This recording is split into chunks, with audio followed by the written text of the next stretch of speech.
What you just saw was a teaser released by Rostec Corporation ahead of Marks 2021, which will be held on 20th of July this year.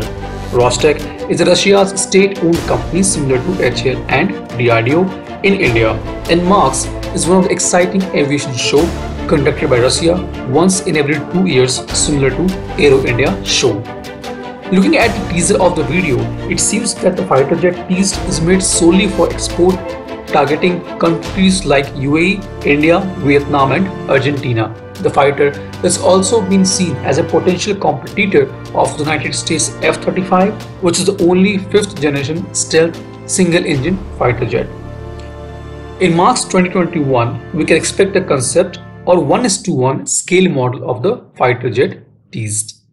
After the development of Su-57, a twin-engine heavyweight 5th generation stealth fighter jet, Russia has now started working on its single-engine stealth fighter jet program. As per Sputnik, Russia's Sukhoi began the work on creation of a tactical single-engine 5th generation fighter jet, which will be built using stealth technologies and Su-57 platform. Sukhoi Design Bureau, on its own initiative, is conducting research work to create a light, multi-purpose single-engine fighter of 5th generation. Now, this is a big move by Russian aerospace industry, as at present all the fighter jets being manufactured by Russia are twin-engine jets. There have been some information shared regarding this fighter jet by Russian news agency TASS. If we look at the reported specifications, the fighter jet will have maximum takeoff weight of 18 tons, maximum speed of Mach 2 or above, and the thrust weight ratio above 1. Now, looking at the specifications, the fighter jet falls under the category of HAL's Mk2 and SAP's Gripen E. The maximum takeoff weight of this Mk2 is expected to be 17.5 tons and that of Gripen E is 16.5 tons. So, talking about the maximum speed and thrust weight ratio, Tejas and Gripen E both are having maximum speed of Mach 2 and thrust weight ratio of 1, which is close to what is being reported for this Russian single-engine stealth fighter. The thrust to weight ratio is reported to be above 1, but how much exactly is not known. Here, the Russian fighter jet would have some advantage if the thrust to weight ratio of the fighter jet is greater than 1, which means it can generate thrust more than its weight. This will enable fighter to accelerate when it is climbing and gaining the altitude. This is quite advantageous in dogfights and evading air-to-air missiles. Sukhoi is also planning to use groundwork developed in the framework of the creation of Su-57 for the new single-engine fighter jet.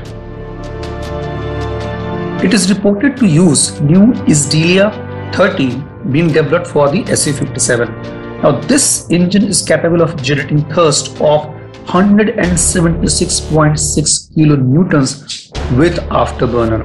This is almost twice the thrust being generated by G414 engine, which is used in both Tejas Mk2 and SAP's Gripen E.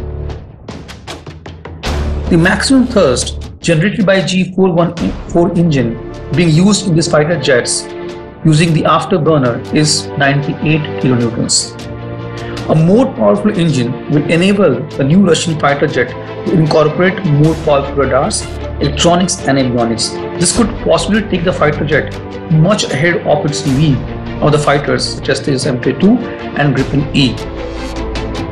The new Russian fighter jet will also have super maneuverability and improved takeoff and landing performance due to a thrust vectoring control modules in Izdelia 30 engines. This will also be first in class in this category. There are also some leaked designs of the new single-engine fighter jet, which shows that it will have a small internal weapon bay. Having an internal weapon bay is going to increase the stealth characteristic of the fighter jet. However, it is not clear as of now how many missiles this fighter jet will carry in its weapon bay.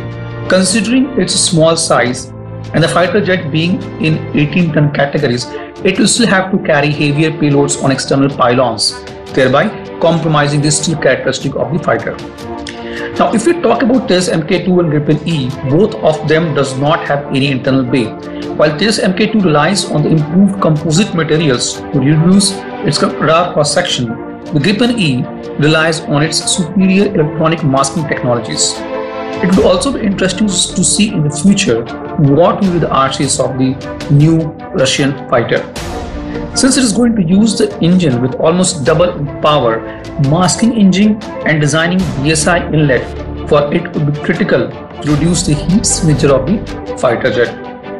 The new Russian single-engine fighter jet would use radio-absorbing coatings, onboard radio electronic equipment, and weapon system which is being used in Su-57. There are even plans to build unmanned variant of the fighter. Overall, the first impression of the fighter jet seems to be pretty impressive. With more powerful engine and electronics, avionics and weapon system, it can outperform its class of fighter like this Mk2 and Gripen E. At the same time, it will not be completely stealthy as it will still has to carry weapons on its external pylons.